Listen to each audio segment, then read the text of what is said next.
يسعد اوقاتكم اصدقائي، ان شاء الله تكونوا بخير. اليوم وصفتنا بطاطا بحشوة الخضار، ان شاء الله تنال اعجابكم. وخلونا نبلش. وهلا رح نحط معلقة سمنة. هلا بنضيف البصل،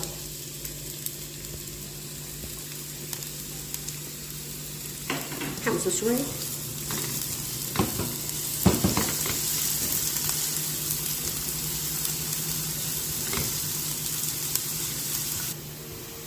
وهلا رح اضيف الفطر بتاعته، طبعا قطعة ناعمة مثل البصلة، يعني الفطر مع البصلة.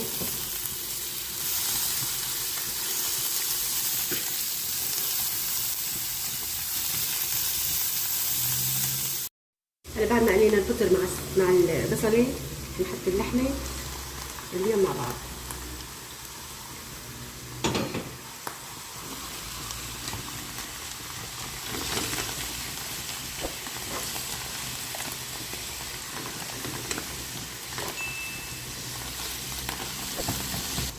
وهلا بنضيف فوق اللحمه الفلفل الناعمه كمان، هي فارمتها ناعمه، يعني كلهم مفرومين ناعمه.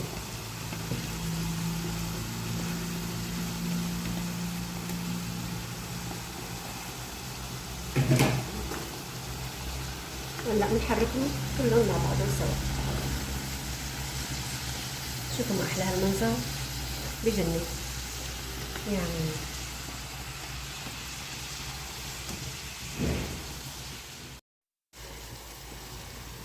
وهلا بنضيف البندوره كمان الناعمه، حصرا يعني بدهم يكونوا كلهم فرمتهم ناعمه.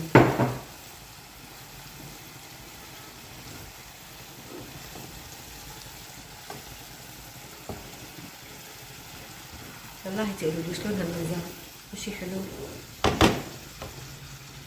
يعني، احلى. مو بس المنظر، والله بالريحه بتاخذ العين، بتجنن.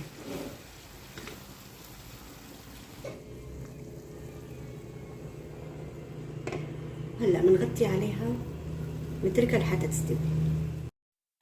بعد ما استوت معنا اللحمه والخضار، رح ننزل البهارات.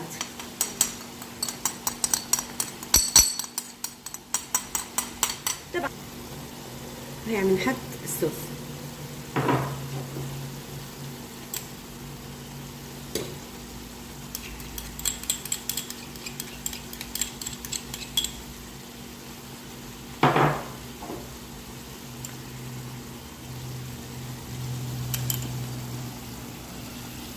طبعا هذا الصوص اللي هنحطه كله رح ننزل لكم اياه بالفيديو.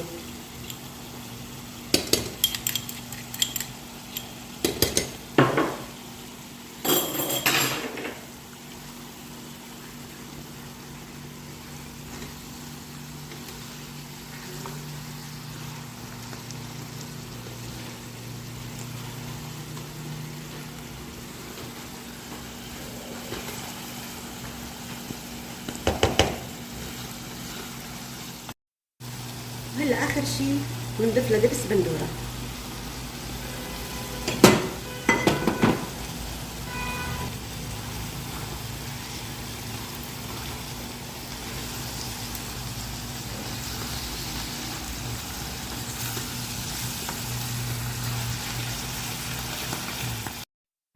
وهلا بنبلش التطبيق.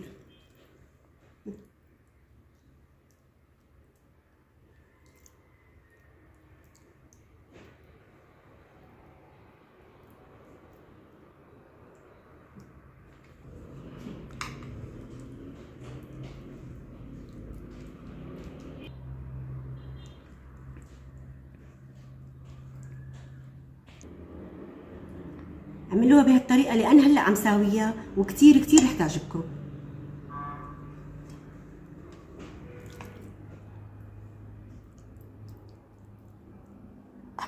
صدقوني كتير رح تحبوها،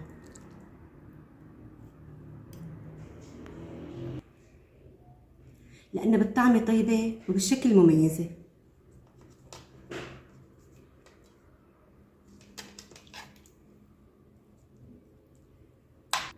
طبعا أنا بعد ما حفرتها بالمعلقة، بهي المعلقة اللي عم أحط فيها، لحتى طلع لي هالشكل هاد. ومن بعد منها بعد ما حفرتها قليتها. اي سؤال او استفسار اتركوه بالتعليقات وانا برد عليكم. خلصت الحشوة عندي هون بالبطاطا، حشيتها وخلصت. وهلا رح اورجيكم انه الحشوة وقت بيزيد منها كيف بنستفاد منها بوصفة ثانية. وهلا خلينا نبلش صف.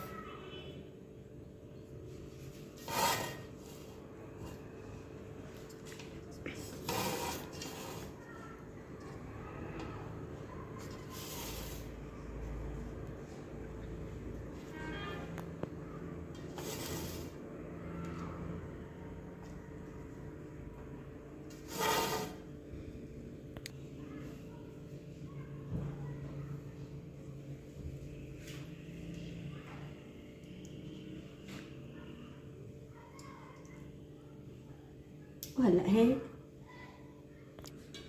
وهلا بضيف اضافتي المميزه اللي هي الموزاريلا.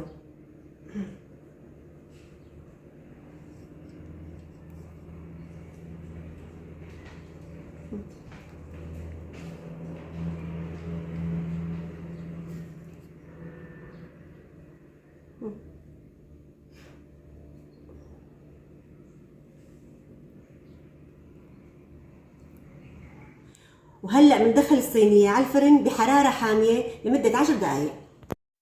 وهلا خلصت معنا وصفه البطاطا، وهلا رح نشوف سوا شلون طلعت معنا.